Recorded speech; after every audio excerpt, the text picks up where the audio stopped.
politique, marchons tous ensemble sur les chemins de la laïcité et du fun. Allez, tous avec moi. Jeunes frères musulmans, suis avec nous le mouvement. Même si tu t'appelles Christian, tu peux devenir musulman. Et oui, j'ai appris il y a 20 ans en colo, donc je suis qualifiée. Voilà, je vous chante pas la suite, hein, c'est la shahada, la profession de foi musulmane, qui ferait que je me convertirais à l'islam en direct. Et je pense que c'est encore trop tôt dans ma carrière pour percer. Mais merci en tout cas de m'avoir donné l'opportunité de passer 3 jours à googler frères musulmans dans tous les sens. Bad buzz ou fichier S, après tout, c'est Dieu qui donne. Alors notre pays avait-il besoin d'un rapport hautement médiatisé sur les frères musulmans? Bah oui, enfin on venait quand même d'apprendre qu'il y a du caca dans l'eau. Donc ça fait du bien de se changer les idées, surtout avec des thèmes inédits comme le voile ou l'immigration. Ça faisait longtemps qu'on n'en avait pas parlé, moi ça m'avait manqué. Puis la menace est réelle, hein. Les frères mus, ils sont contre la constitutionnalisation de l'IVG, contre l'interdiction des thérapies de conversion. Ah ben, comme Retailleau en fait. Mais alors, vous voyez, vous êtes d'accord, allez, faites-vous des petits bisous là. Oh là là, pour cette chronique, j'ai dû regarder ce qui se passe à la télé. Ça faisait très longtemps et c'est officiel, je suis dépassée par ce monde.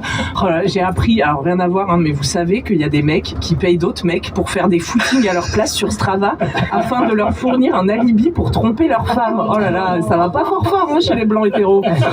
Non mais l'absurdité de ce monde n'a plus aucune limite. J'ai zappé, c'était le dôme d'or de Trump. Et moi j'étais là, me ferait pas avoir, c'est de l'IA ça. Après j'ai appris que c'était un vrai projet que Reagan avait déjà lancé il y a 40 ans. Et vous savez, ce qui a aussi 40 ans, c'est l'idée selon laquelle l'islam est une religion conquérante qui menace de s'imposer à tous les Français. Mot pour mot, le discours que tenait Jean-Marie Le Pen dans les années 80.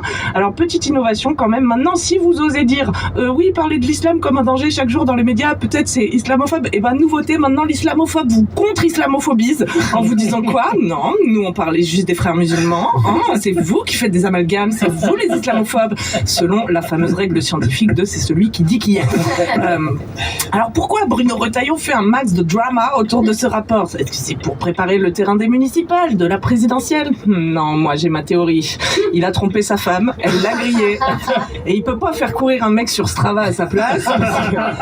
C'est son truc à Bruno, c'est l'équitation, donc faut trouver un mec qui a un poney, enfin c'est hyper compliqué. Donc Isabelle elle est pas contente, lui il est coincé, paf, il sort sa dernière carte. Mais bébé, attends, il y a plus grave, bientôt il y a des gens qui vont t'obliger à porter le voile. Hop, diversion. Isa est terrifiée, elle oublie de divorcer, victoire de Bruno par KO.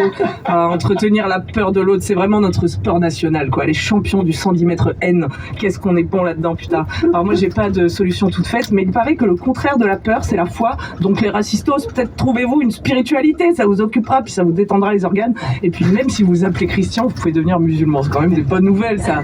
Que des bonnes nouvelles finalement dans cette chronique. Merci Camille Lorente, merci de vous être prêté à l'exercice. On vous retrouve la semaine prochaine dans Zoom.